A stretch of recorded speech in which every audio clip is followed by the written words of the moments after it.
Празничниот викенд дел од граѓаните ќе опоминат надвор од државава. Показател за тоа е раздвиженоста на патарините, но и на граничните премини во земјава. Според дел од туристичките агенции, најпосетени земји од македонските граѓани се Грција и Србија, но и Хрватска од регионот. Тоа го покажува и состојбата на граничните премините Бановци и Богородица, каде има долги колони возила кои чекаат за влез и излез од Македонија. Исто така поголема раздвиженост има и на граничниот премин Блаце кон Косово.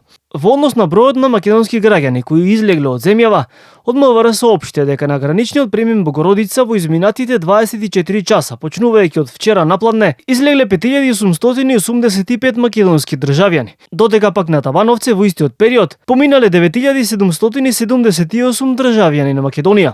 Дел од жителите на Скопје пак, кои ќе останат дома за празниците, велат дека им годи намалената гужва низ главниот град. Споено е 4 дена, нормално дека комбинација има преку агенции што организираат патувања, плюс блиску ни е Грција, може некој на бањење да отиде.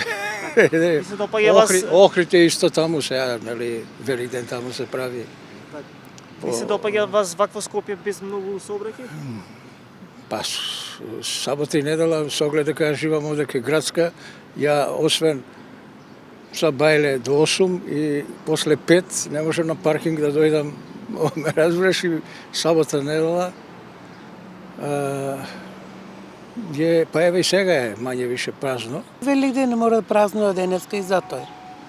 Ви се допаѓа вакво Скопје што е малку порастеретено? Абе, мене ми се допаѓа, јас сум и тука родена во Скопје, мислам, не во Скопје, у село сум родена, али малку треба почисто да биде. Скопјани ги нема, појденеси се породните места. Ја од кога шетам гледам многу народ, и тоа не туристи.